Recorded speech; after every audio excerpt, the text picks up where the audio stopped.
I have a proposal for the next president of the United States, whoever wins the 2024 election. I'll start my suggestion with this picture. This was taken off in Normandy Beach a day or two after the D-Day invasion of World War II. This is actually a colorized version of an original black and white picture. I first saw the black and white one when I was a major in the Army Staff College at Fort Leavenworth, Kansas, and it had an immediate impact on me. Growing up, I'd heard the phrase, freedom isn't free, but to me this picture graphically depicts the real cost, the human cost. This picture was World War II, could have been Korea, Vietnam, or one of our other wars. Hundreds and thousands of men and women have made huge sacrifices over time to allow us to determine our future through an open society and an open democratic process. But our extreme divisive politics is putting all this at risk. And to me, this extreme division is squandering the opportunity given to us by the men and women represented in this picture. To me, one of the core tenets of democracy is that people can have strong views while also maintaining intellectual room for disagreement.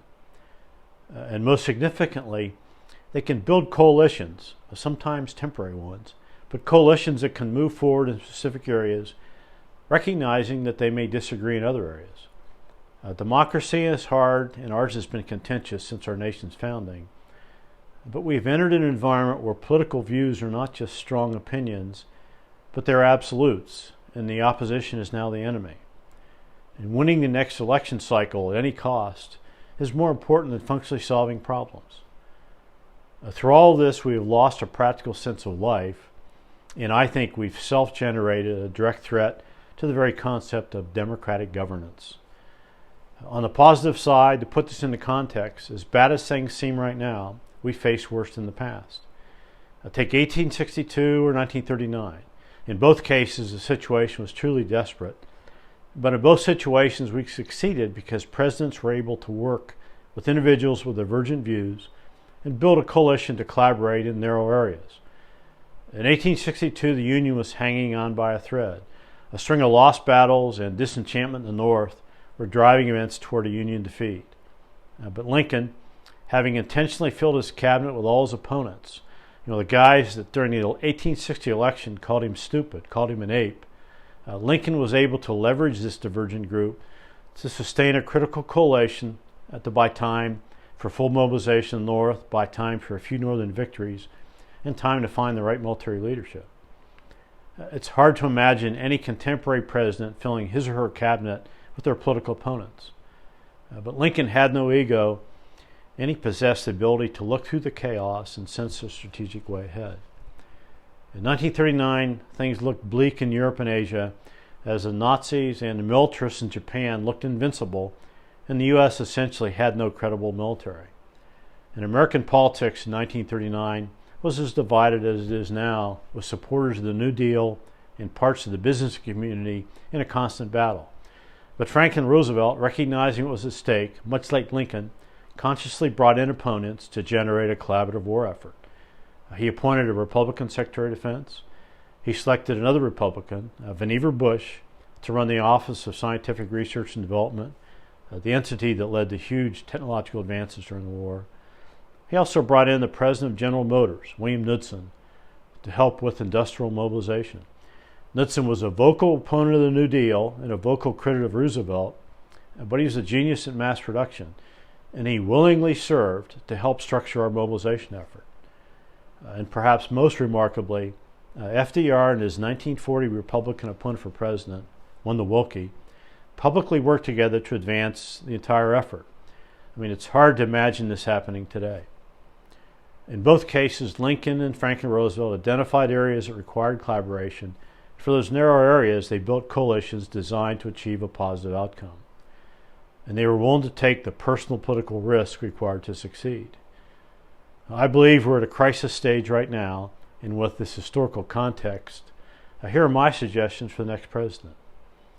One, the next president, in his or her inaugural address, should announce that a core administration goal is to find a compromise solution, a solution not ideologically optimal to either the right or the left, but one that functionally advances an issue significantly, in one area that seems to be impossible to solve, maybe immigration, maybe healthcare. Two, the next president should fill two major cabinet positions with members of the opposition party. One of these positions should be linked to the area of collaboration identified in the inaugural address. Three, the next president should pursue a bipartisan program to bring U.S. elections into the 21st century. We have the technology to make voting easy and simple while also making it tamper-proof.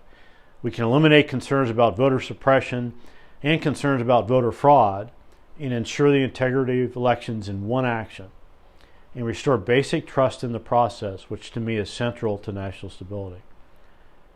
Democracy in the Greek city-states like Athens failed pretty quickly. The Roman Republic didn't survive the growth of internal factions.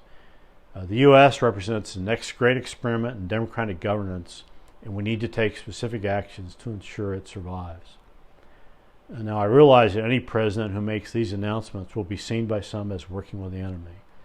But if the nation is to survive, plus find sustainable solutions to hard problems that most Americans can support, this needs to happen.